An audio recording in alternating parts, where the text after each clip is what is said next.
Good afternoon and happy Cybersecurity Month. I am Joyce Hunter, the Executive Director of ICIT, and welcome to our October 2022 virtual briefing.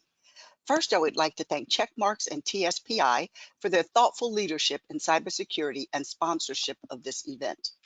The Institute for Critical Infrastructure, ICIT, is the nation's leading cybersecurity think tank providing objective, nonpartisan research, advisory, and education to legislative, commercial, and public sector cybersecurity stakeholders.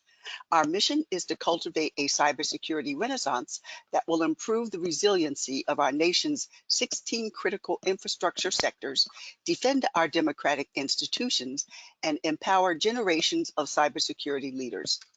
Today's webinar is focused on software supply chain security, balancing internal orchestration with attack vectors. Now I will introduce our moderator, Nick Sinai. Nick Sinai is a senior advisor at Insight Partners.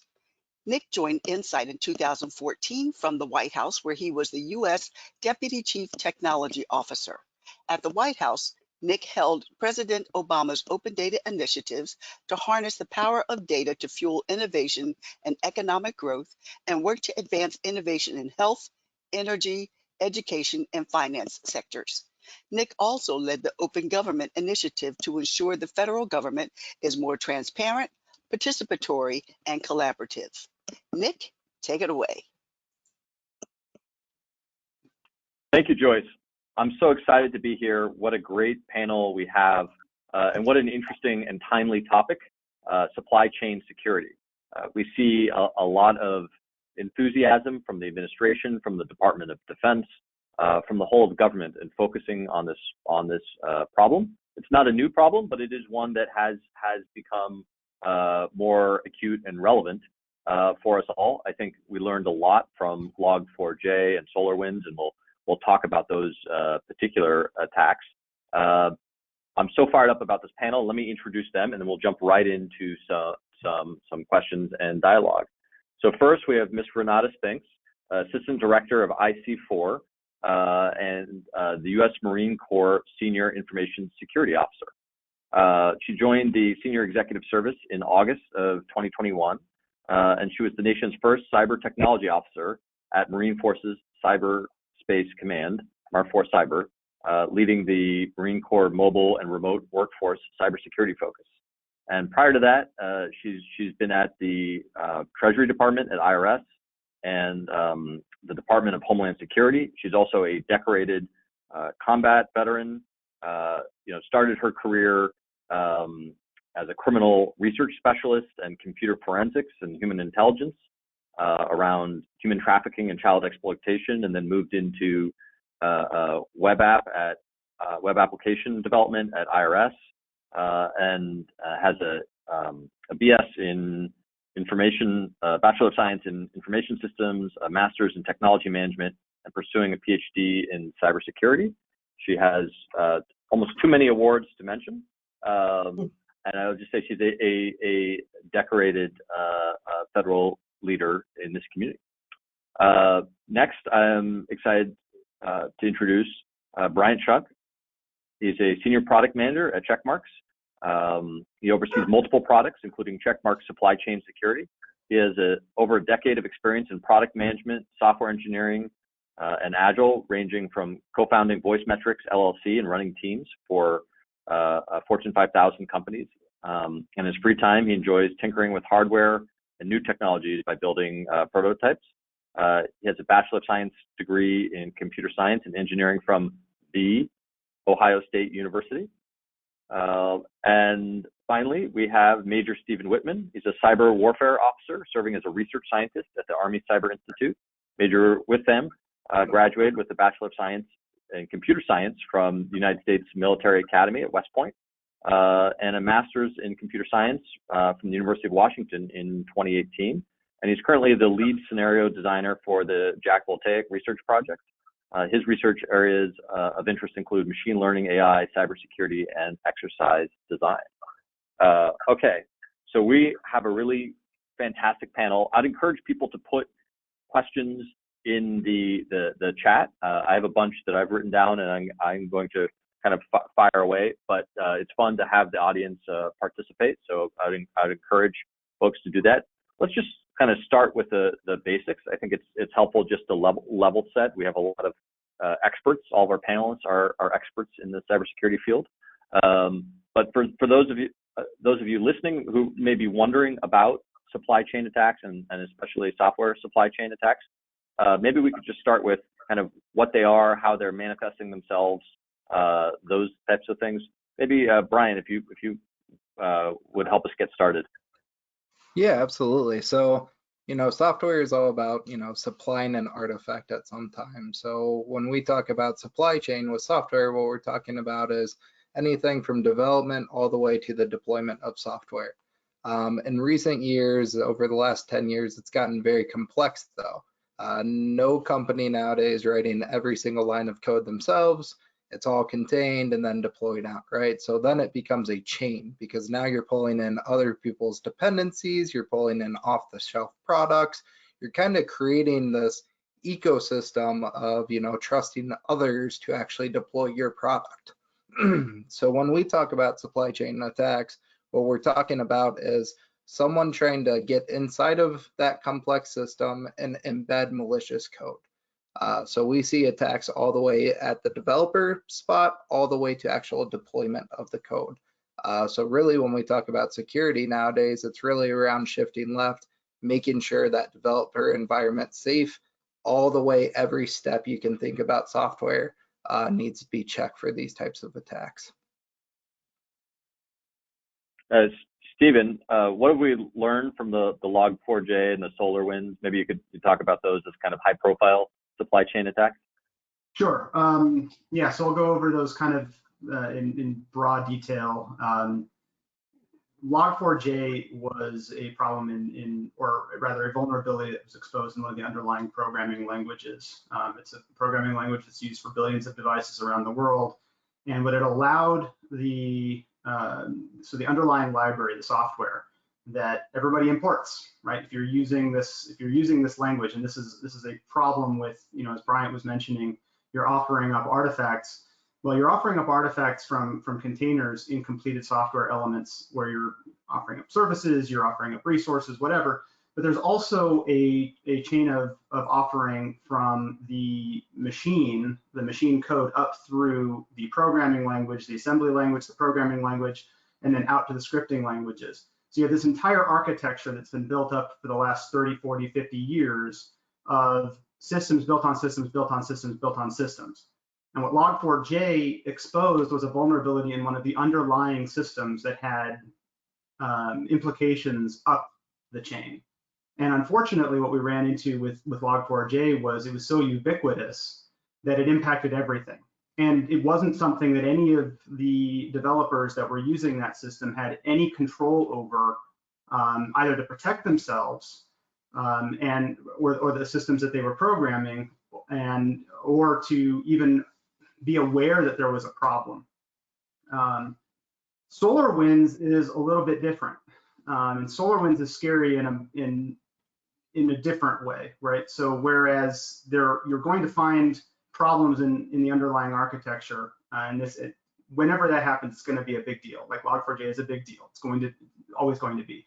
SolarWinds got after the trust mechanisms of the supply chain. So for those who weren't aware, anytime you install a piece of software on your computer, that software is signed by what's known as a certificate authority.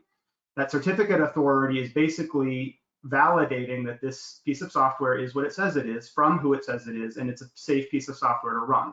There are multiple levels of this certificate authority, leading all the way back to some of the biggest ones. And you can actually find these certificates preloaded on your machine. If you're running Windows, you can actually go find these certificates. What happened with SolarWinds was the attackers got into the source of the trust mechanism and stamped approve on an edited piece of software that caused it to propagate to all of its clients. Everybody who was running that backend software for services now had a vulnerability that had been stamped approved, which isn't the first time we've seen something like this. If you want to go and study it, the Stuxnet worm had appropriated the certificate authorities of at least two, I believe, high-level trusted certificate authorities to say, this is trusted. And when you have a piece of trusted software, your computer and any system that trusts that automatically assumes that it's good, which means there's nothing at that point that you, your engineers, your developers, anybody can do to prevent that, shy of running a manual review of everything you install ever, which just isn't practical, including, by the way, all the updates, which is what SolarWinds was getting after, was an automated update. So what we find in this supply chain is not only you have the hardware supply chain and the software supply chain, but then you have the trust supply chain that overlays all of them, and every single one of those becomes an attack vector that a malicious adversary is capable of exploiting to have downstream impacts that an organization would have a really hard time protecting themselves against. It sounds like one, significant complexity between kind of the hardware, the software, the different suppliers and vendors, open source software, right? So there's this complexity, but there's also this trust issue that you point out. Maybe moving over to Renata, there's this increased focus on supply chain in software supply chain, specifically in DoD, but supply chain more broadly too, given some of the adversaries and strategic competition. And software is increasingly important to not just the enterprise of the Marine Corps, but to warfighting and weapon systems. And so I'm curious, how is the U.S. Marine Corps approaching supply chain security, and how are you working to defend against supply chain attacks, to the extent you can talk about it, of course? Yeah. Thanks so much for having me here. Awesome question, awesome level setting by Brian and Major Wyndham. Marine Corps is kind of unique in the overall conversation, like you just mentioned. We have weapon systems to consider, and then we have what we call the business of the Marine Corps, those payroll systems, the HR world. But then there are things that we use, when we're on the battlefield. So we kind of focusing right now on three areas. Zero trust, of course, that's the hot topic, but it being a hot topic does not dilute its importance. So of course we're focused on zero trust. Another hot word is readiness for us. That's a hot topic for us. Readiness and zero trust, they're complementary to each other, but they're very different. And then modernizing the RMF framework. You just talked about certificates and trusted certificates of authorities. And so those are three areas that we're focusing on. Our readiness is based on how we posture ourselves for things like the Log4j, for those lessons learned that we heard about from the perspective of SolarWinds and F5 firewall vulnerabilities. Lots of lessons there. So we need time to accreditation, but we also need to do that faster. It's taken too long to get through the ATO process. And so how do we make sure that while we're pushing through and we're speeding up, how do we accept risk? I didn't say how do we do it in the secure manner, because we all know nothing is ever secure. So we have to really factor in those metrics for accepting risk. You have to know your environment. You have to inventory your assets. We know how important visibility into your network is, but you have to have your assets in place, and you have to understand which controls are important and the levels of risk you're going to accept. That accreditation process is so critical for both the user as well as our partners and our vendors. Open source software is absolutely something that we use throughout the Department of Defense. That's not unique. And so we have to focus on the readiness, the infrastructure, and making sure that we understand those certificates and we understand the authority to operate and the risk that's being associated with it. We can't get to no, right? We have to get to yes, because we definitely have to take advantage of all of the great work that industry is doing, as well as making sure that we adhere to those zero trust principles. And so when you think about the complexities that are being presented, we're going to accept risk. And, you know, the adversary is very sophisticated. You know, the bad guy's going to get in if they're not already in. I like to say he's already, you know, they're already there. And so that's why focusing on your user, your data, and your assets is so important. Identity, credential access management, making sure you have systems that can posture you to understand your user. You know, if I'm logging in from a location that's not normal, I need my systems to be able to pick that up. And then there's different policies and governing authorities that you put in place to address those. That's all about the zero trust. And the reason I think zero trust is probably the perfect word is because of that implied trust that we've worked through. And so, you know, for the past, you know, 20 plus years. So making sure we have that framework in place to address not if, but when a vulnerability or potentially an exploitation occurs. And so that's what the Marine Corps is doing. We're focusing on those three areas: readiness, doing as much as we can proactively. I think Brian talked about, you know, jumping to the left. You know, that's to the left of deployments, to the left of all that software that's being developed in those containers. Making sure that you understand your policies, your procedures. What you can fund is important. What can be funded, what can't be funded. What's on your network, what needs to come off of your network. All of those things are so important as we solve some of the more complex problem, which is those containers and those deployments of the code, and then actually sustaining it throughout the space. So lots of work that's being done. We stay engaged with the FMF. Our Fleet Marine Force is the voice of the Marine Corps. Our software engineers, they are the voice of the Marine Corps. They are our warfighters, and they are the ones who are giving us that feedback loop. You know, how are things working? Not just in the balls and the rings of the Pentagon, but actually in the field where it matters the most, to be quite honest. So like I said, the readiness, the zero trust, and modernizing our RMF framework. You'll hear me later on talk about network modernization and why that's so critical and why we focus on it.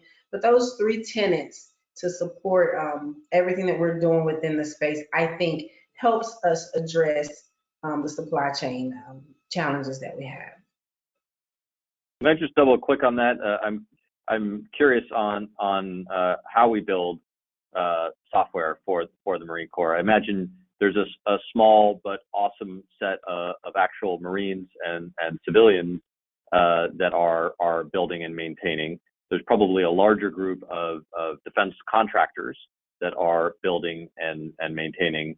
And then there are third-party COTS vendors that are building great SaaS as well. And so you kind of, when we start talking about software supply chain and how do we automate some of the application security, how do we kind of know the provenance and risk levels of some of the open source components, those kinds of things, it's not just one group.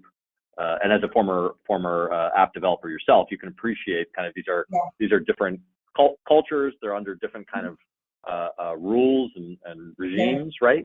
I wonder if you could just speak a little bit about that. Absolutely. I tell you, you talk about the cultures of an app developer, and you know, in my heyday, you know, it wasn't too long ago, but in my heyday, I did not want to hear from my security team because I'm just, you know, I'm developing and I'm excited. And there was, for me, it was implied security. I'm not going to purposely develop anything that's actually going to be harmful to the deployment. So there is a culture of trust that's always amongst our application developers. But absolutely, it is a team approach. And that's why us adopting Agile within the Department of Defense, you know, within the Marine Corps, we actually executed Agile within COVID, which was unheard of, you know, but we were forced to do so. And the reason was you had to stop move. We weren't able to be around each other as often as possible. We had to depend on technology to collaborate, and there was just not enough time to wait until one thing happened before we could get to number two, and then two to number three. We actually had to do a lot of things in parallel while adhering to those healthcare standards that were so important. So you hear about our innovation challenges. If you Google Marine Corps Innovation Challenge, those are the Marines that are taking it to the streets is what I say. They go to the different software factories. They, learn things at the schoolhouse, and, they're getting academia education as well. And so they're pulling all of that together.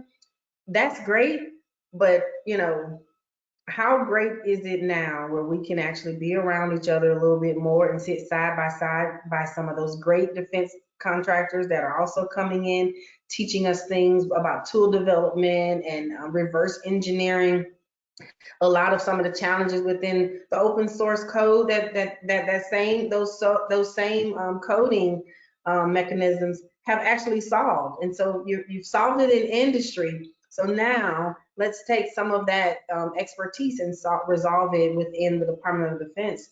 So many ways that we are approaching the application development space. Of note, it's an MOS within the Marine Corps. We're actually bringing that MOS and putting more focus on giving Marines opportunities to serve on active duty, as well as making sure that application development, not just the coding, because everyone's not a coder, but there's engineers who understand the code. They understand how to generate requirements for the application developers so they can better understand what we actually need. And then, like you said, those government off-the-shelf products that start out as a commercial off-the-shelf product. All of that is a team of what we call the team of teams approach. And like you said earlier, it is not one group of people, but it's multiple cultures. And I think I like to call it an orchestra or a symphony, right? And everyone's kind of playing their instrument, and they're really good at the drums, and one is good at, the saxophone. But when everyone starts to synchronize together, it becomes a beautiful thing. And so I think that that's what we're doing within the Marine Corps, and that's how we're approaching application development. So just maybe building off that, Brian, you spend a lot of time with developers, and so I'm a little hesitant about the term best practices, but there's an evolving set of better practices. There's and things that developers should and can be doing, and of course we can't make this eat your vegetables. Like, we actually have to have the type of environments and the type of training and all those things. Let's set developers up for success wherever they are in the supply chain. I'm just curious, kind of what you've been seeing among some of the customers and other developers that you've spent time with. Yeah, I think you hit the nail on the head. A lot of it's training, right? We just talked about how developers just love to code. I remember in my heyday, when I was a developer, all I cared about was solving the problem, getting the code built, getting it out there. I hated security also, right? And I think with supply chain attacks, because the developer could be the target, that could be their way in. If they mistype a package and pull it down, they now have malicious code on their machine, which now puts the enterprise at risk because they have SSH keys to their GitHub account, whatever it may be. So really what we're seeing best practices are the developers that are going out and researching this, taking training on this, understanding what supply chain attacks are. Those are the development teams that are really putting security as a forefront in their enterprise, because they understand the new risk, they understand the new attack vector. So the enterprises and companies that we deal with are really focused on training, making sure that it's in there, that the developers learn it and they understand it. That way they can focus on the fun part of development, which is making the feature, and then having tools to support them also. What we really like to do is have developers in their life cycle, in their everyday IDEs or their GitHub accounts, having those automatic checks, having it scan automatically so they don't have to go do an extra step, right? It's not the security team coming to talk to them anymore. It's their IDE automatically flagging it, right? It's less intrusive. It makes them feel like it's part of the flow, and really just adopting security at every part of the life cycle. That's what the leaders are doing that we're seeing. Yeah, I think building security and building code quality, right, and building it all in so that it's we're not looking at it at the end.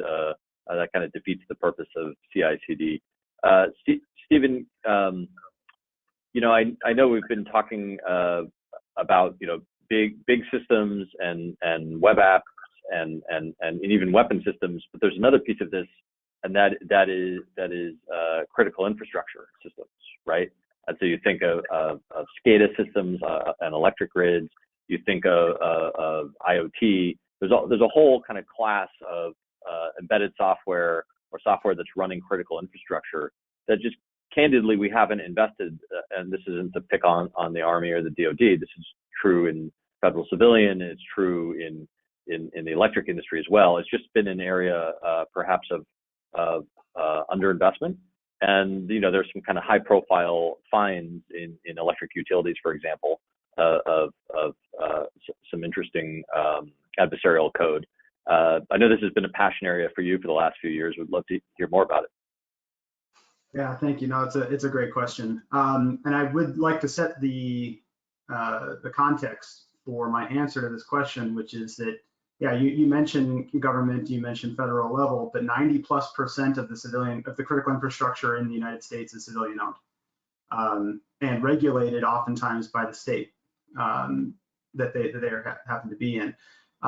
Also, would like to point out that under DHS, CISA has identified 16 distinct critical infrastructure sectors. Within those critical infrastructure sectors, you have up to 5 subsectors that all fall under that. Right? Energy is a critical infrastructure sector. Under that, you have different types of energy producers that fall into that category. So you have oil, natural gas, nuclear, and so when you start talking about critical infrastructure, you've now opened the aperture incredibly, right? We've talked about broadly like big software packages. Now you get into a very interesting world where the devices that you're typically using are purpose-built. They come with the software designed by the company that produces them, right? And going back to Stuxnet, the target were centrifuges that were produced by Siemens, right? Yep. Software was made by Siemens, the hardware was made by Siemens, the hardware was replaced multiple times by Siemens when the Iranians were noticing that their systems were breaking and they were buying new ones, right? So what Bryant was talking about, now you've got your engineers, right? And I think Ms. Spinks, you mentioned the same thing, was you've got your engineers who understand what the developers need to build. But you now have a situation where the engineers are really the only ones who understand the software in order to run it in the first place. So your developers probably know less about what they are building than the engineers who are running them. In fact, we find a number of cases where, I think we're going to get into this a little bit later, the engineers end up picking up their own skills in coding because they don't need to be building massive software packages. They just need to be doing small scale development work in order to run the systems that they have. And a lot of it, because it's local databasing, if it's typically not the devices themselves, but a lot of what goes on at these critical infrastructure sectors and at the engineer level can be designed by the engineers. If you have one of those people, find out who they are and make them very, very happy. Because just, I have several friends of that I know personally who work at critical infrastructure sectors who have worked themselves into a position of being not only the engineer, but also the IT support for that system. And they have now become sole points of failure, and their companies will find that out one way or another. But I digress. So when you talk about critical infrastructure, you're now also talking about very, very distinct. Water is not the same thing as energy, is not the same thing as transportation, is not the same thing as the financial sector. And you're going to have a wide variety of security practices that vary from sector to sector as well. The financial sector is probably the most secure sector of anything, anywhere, in terms of their software and their practices, because they're constantly being attacked. There are other ones, I won't name which ones, which get attacked very infrequently. And so their security practices, from the systems that they install to the software that they run on those systems and what those link back to, are not secure. And it's pretty scary, actually, what is not secure. So when we talk critical infrastructure, when I say we open up the aperture, what you're talking about is varying degrees of expertise. And now you have a situation, and this is a point that I try to bring up as often as I can. When you talk app development and you talk security in app development, well, your developers spend 99% of their time trying to figure out why that bug breaks things. The security person, or rather the malicious actor, is trying to take that system that runs already and works as intended and spends 99% of their time trying to figure out how to make it do something else. When you talk critical infrastructure security, now you need a security person who understands what that software is doing and how it interacts with the hardware and how that hardware runs that sector. And the level of expertise is much more specific and much more difficult to acquire. So pairing up that security person with the developers is hugely important. But when you start talking critical infrastructure, the nuances on a per sector basis and the amount of information that they have to be tailored to becomes dramatically, I think, more consequential.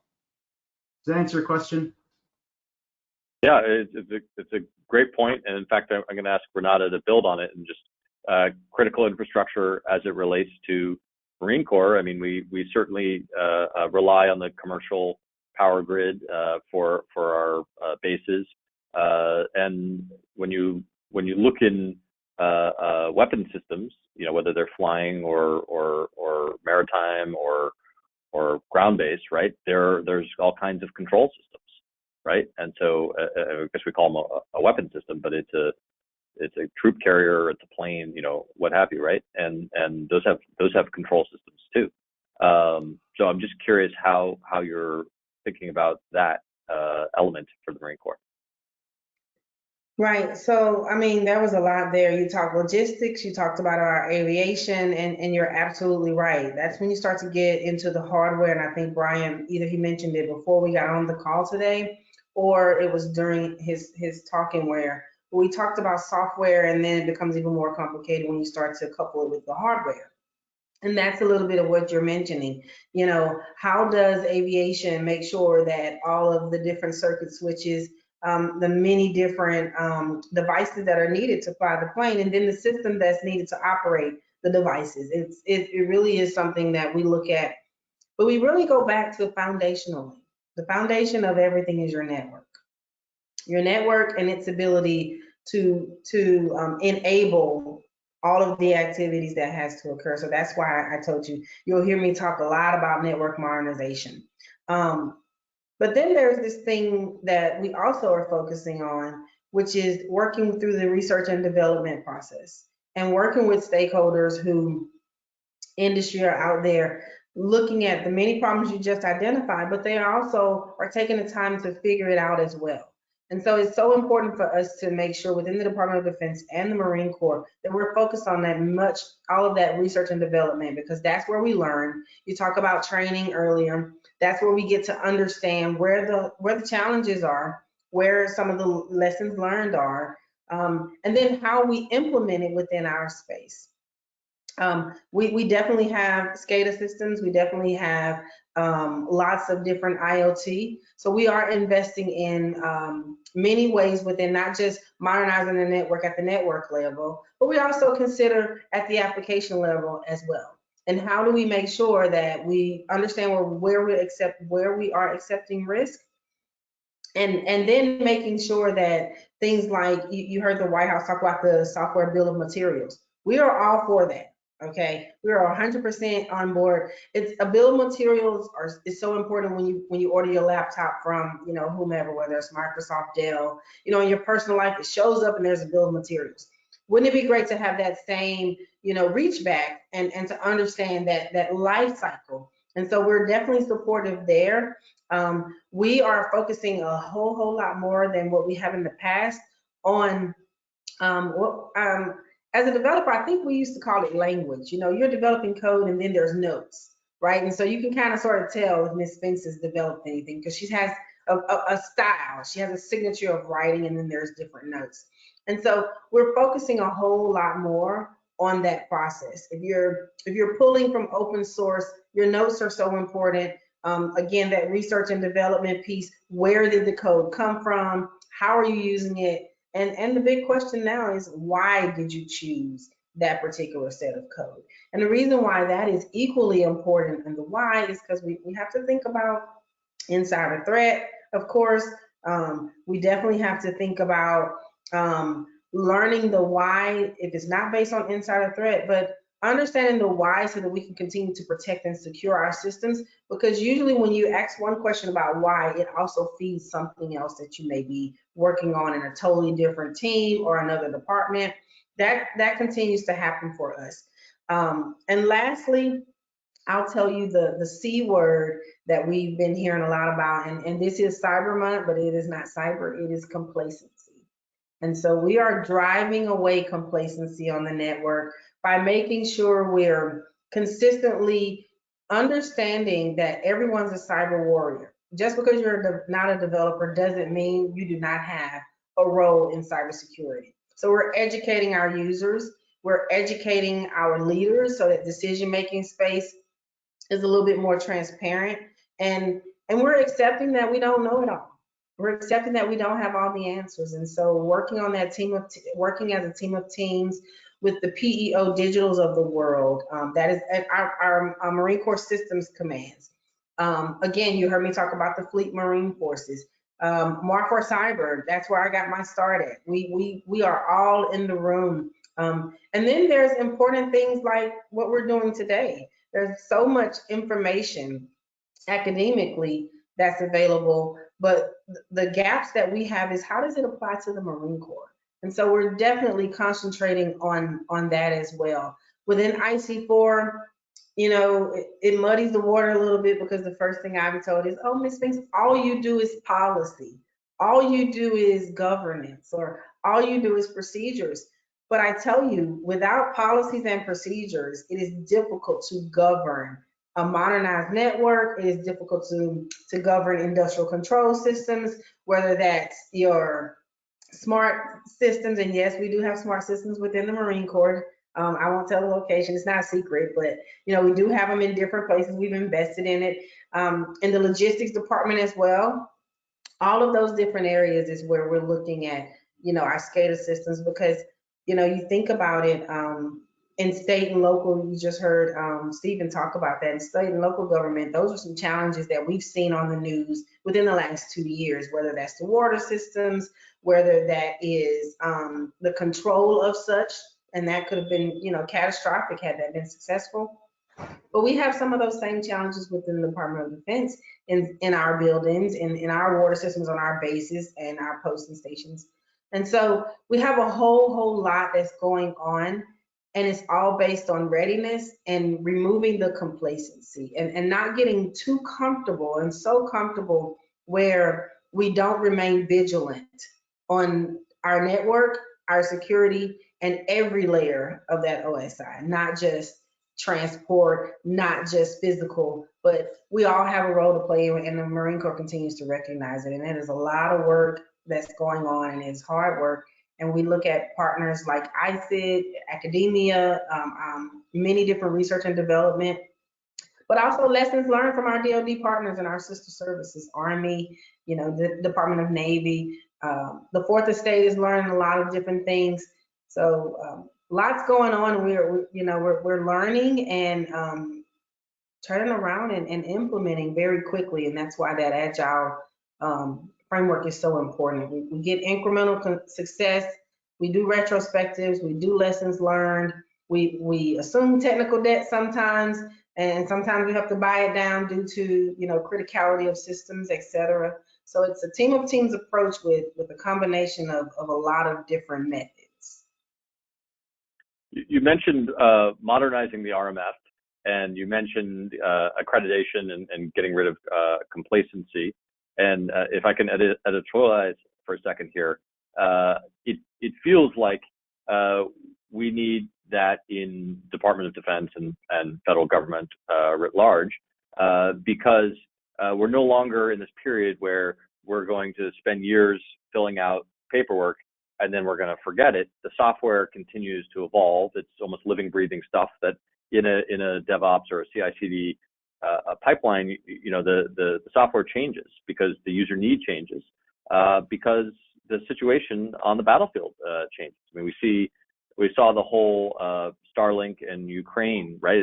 A good example of a comms infrastructure being attacked, and Starlink was able to kind of work through that, right? And so this idea of, yes, we need to be able to develop software in an agile fashion so that we can better meet the user need, the marine need, the soldier need, the civilian need. But on the other hand, that means that we can't focus on, you know, a couple thousand page PDF that we're going to bless once and then be done with it, right? We have to have more automation. We got to be treating this really as data rather than these kind of documents.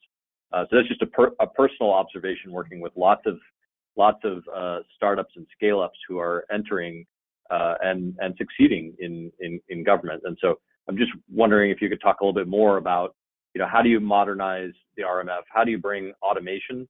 And how do you actually kind of make this an ongoing process, not just yeah, let's set it and forget it? Oh man, that's an awesome question, and I get so excited when people ask me questions about the RMF process. And what the Department of Navy has introduced, Mr. Wise and the Commandant of the Marine Corps talks all the time about readiness. There's operational readiness, and then there's cyber readiness. And we've been having both conversations. You hear the stand-in force and the Commandant who's making sure that all of our Marines have what we need when they need it at the time of need within a degraded or intermittent connectivity. But I want to talk a little bit about the cyber readiness piece, and that's continual accreditation. You talked just a little bit about it just now, Nick, when you talked about it's great to deploy code. It's great to provide incremental success and incremental value to your network, but how do you sustain that if you're spending so much time putting thousands and thousands of papers together, only to need a POAM? You left that part out. Only to need a POAM just to get through the authority to operate process. Me being the senior information security officer at the Marine Corps has been probably one of the most challenging things that they could have ever stepped into. Not for me, for them, because I have said, we're going to continue to challenge the status quo. We're going to get to the point where we're using reciprocity more often than not. Why are we still going through entire processes when other services or people within the Department of Defense, they've done that work already? You know, moving away from infrastructure that's legacy and modernizing your infrastructure so that you can take on the security controls that are embedded. You heard Brian and Stephen talk about that a few moments ago. So those embedded controls, I believe, can reduce at least the first 5 pages of the ATO process. And then as you reduce your complacency, and you start to have engineers and application developers not only working closely with each other, but they understand each other, that the training is there, the academic expertise is there, and now you're born cyber ready. You're developing, and it is just a continuous do loop. Once, not saying we'll ever get rid of the ATO process, unless that's congressionally mandated, and that's the area I do not, dabble in. They may change it, not sure, but until we have, until that changes, we have to stay compliant. But what Congress has not told you is you must stay compliant by completing 50 million pages of these controls. And so I think that's the focus. Inheriting controls, continuously accrediting, checking in, checking out, and the zero trust piece enables that, because zero trust allows you to accept a different kind of risk, right? Perfection never will happen. And so making sure you can inherit controls at the infrastructure level, and then there's platforms you can inherit controls from, there's software that's being developed, that there are security controls in place. One good example I like to use to help people get a little bit more comfortable with what they think is a new concept of continuous accreditation. I really don't think it is. I think it's a discipline that we've gotten away from. But something as simple as, it is time to change your password. You have not changed your password in 90 days. You cannot move forward until you change your password. That right there has been happening for years. It is a discipline that we've gotten away from, and we've missed those different opportunities to use that type of discipline within our software systems. And so that's why you keep hearing me say continuous accreditation. the ability to continue to keep systems updated autonomously, automatically. When something goes awry in your car, the check engine light comes on.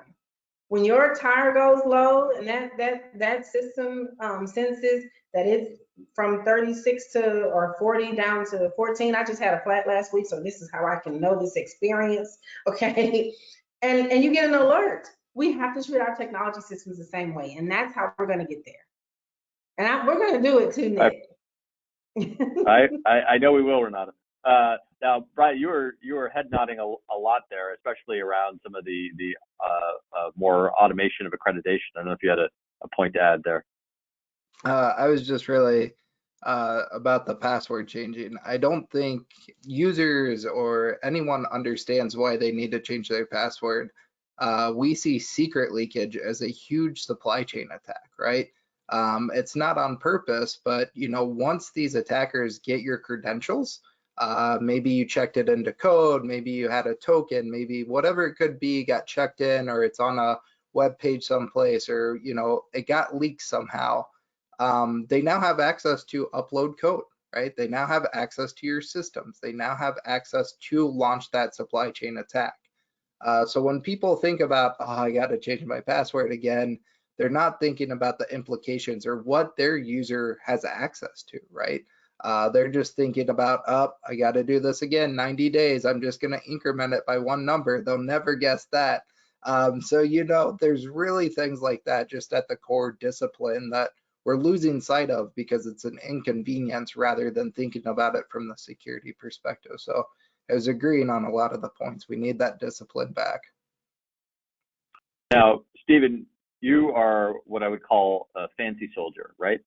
In the sense that you have, West Point computer science, master's computer science, research scientist. Most soldiers are not going to have your level of expertise or sophistication, right? And we've got a lot of soldiers, especially when you include the National Guard and the Reserve, right? It's quite a large army.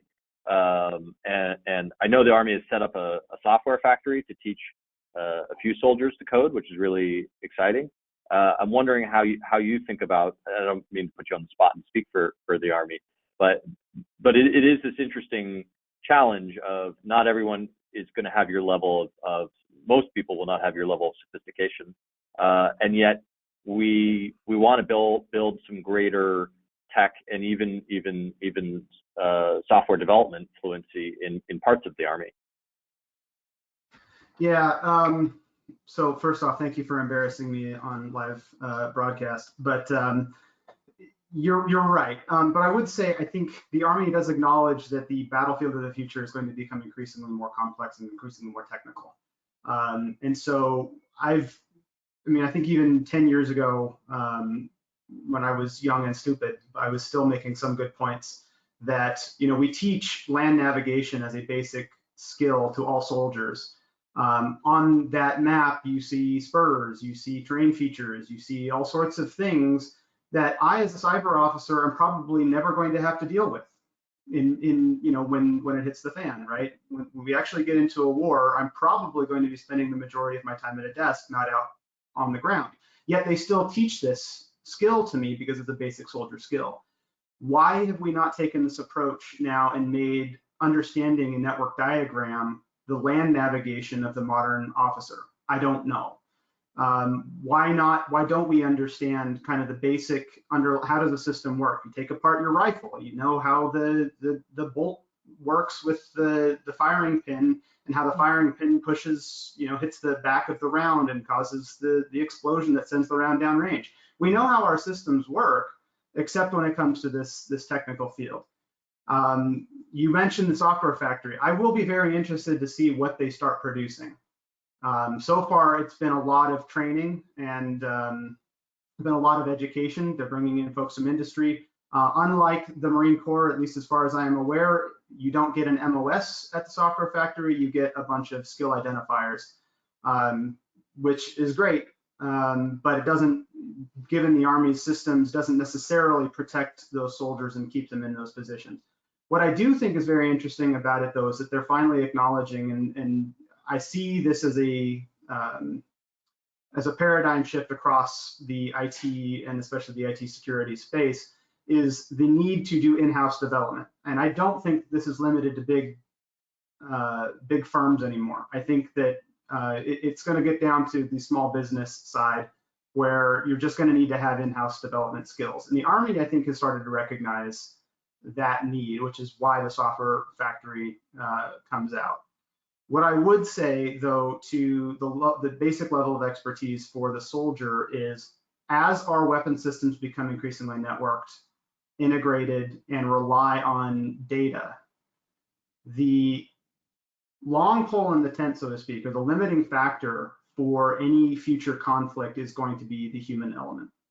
I think that's always been the case. I think it's going to be increasingly the case. Talent, training, education, what the soldier is capable of doing with their brain is going to become increasingly important in utilizing to the maximum effect the weapon systems. And as new domains enter into consideration, right, space and cyber being the most recent additions to the modern battlefield, you now introduce extra dimensions of complexity. Whereas, you know, previously it was a 3-dimensional fight, now you're talking a 5-dimensional fight. Everything impacting everything else. So the brain, the soldier's brain is going to become the resource that is going to allow a nation to emerge victorious from a war. You know, I think I heard, correct me if I'm wrong here, Renata, that the Marine Corps actually screens enlisted Marines at the end of boot camp for cyber talent. Maybe it's because it's a much smaller set of folks in uniform, so that one of the ways they see if folks have some cybersecurity proficiency is essentially to just do a quick test after you, of course, can fire the rifle and do all of that important warfighting skills. Just a quick test. Is that true? To my knowledge, that is true. Additionally, you have you know, like Major Whittam said, you have a paradigm shift. You know, within the Marine Corps, we're really thinking through what he said. Every Marine is a rifleman. You know, every Marine is a cyber warrior. Those are what you're hearing about is our strides and the steps that we're taking to ensure that everyone speaks cyber. And it doesn't, you know, for when you think about everyone speaking cyber, it's different roles and responsibilities. And some people will go into the cyber MOS, 17XX, and some of those Marines, maybe they don't go into that MOS, but the fact that they may be interested, and it can be something that they can take to the logistics MOS, or, you know, in aviation, and so it's just us focusing on how do we make sure that we can get some foundations of cyber built into the training curriculums. And yes, that is something the Marine Corps is focusing on in parallel to letting people know that there are opportunities in the 17XX. Are you interested in cyber? Right after we teach you the basics, which is, you know, I don't agree. I'm a little disruptive now. I really don't agree with what Major Whitman said wholeheartedly. I do think that you still need to know land navigation, etc. I do think that there are some things that you still need to know from a warfighter's perspective, because the warfighting's perspective, in my experience, just these past 4 years with the Marine Corps, even if it is, you know, something as simple as humanitarian support from a hurricane, people are still attacked, even though you're trying to provide humanitarian support. And so I think that those foundations are there. We just got to learn how to just add one more thing, which is cyber, because some of those, you know, those TACCOMs, those radio systems that you're talking on while you're in the field are constantly being jammed. And you talked about SATCOMs. I mean, it has to become a part of our life, but it doesn't take away from the foundation of warfighters as well. And I know he didn't mean that, but I just kind of wanted to say. It was just getting good. You know, we covered. Yeah, we're covering so many topics. I mean, we started off in supply chain, but that really touches so many different ways that software is built. It touches certainly the hardware and the infrastructure, and of course embedded software in control systems and weapon systems. So we really touched a number of great topics and landed where I think is most appropriate, this conversation about people. because at the end of the day, people are our greatest asset in these organizations, in defending our country or providing services to veterans and students, whatever the federal mission is. And so, making sure that they are empowered, that they have the right tools and the orchestration, but that they also have the right training. We could keep this conversation going, but Joyce has given me the hook, so I will turn it over to her. And thank you to ICIT for letting us have this conversation. This has been great. I mean, my takeaways are, critical thinking, governance, which is one of my favorite words that everybody, when you say it, runs. Also, the cybersecurity is everybody's business, from the infantry person to the CISO in an organization. Like you said, Nick, unfortunately, that brings us to the close of today's briefing. We could have gone on for another half an hour, but thank you to our great moderator and panel, Nick Sinai, Renata Spinks, Major Steve Whittam, and Brian Shook. Once again, I'd like to thank Checkmarks and TSPI for partnering with us to make today's briefing possible. And of course, thanks to everyone for joining us today. We encourage you to visit us on our website, www.icitech.org, to access more of our free research and education, how to become an individual member, a corporate member, or thought leader partner, and how you can join us on October 21st for our LinkedIn #ShareTheMic event. Have a great day. Live long and prosper. Thank you. Cheers.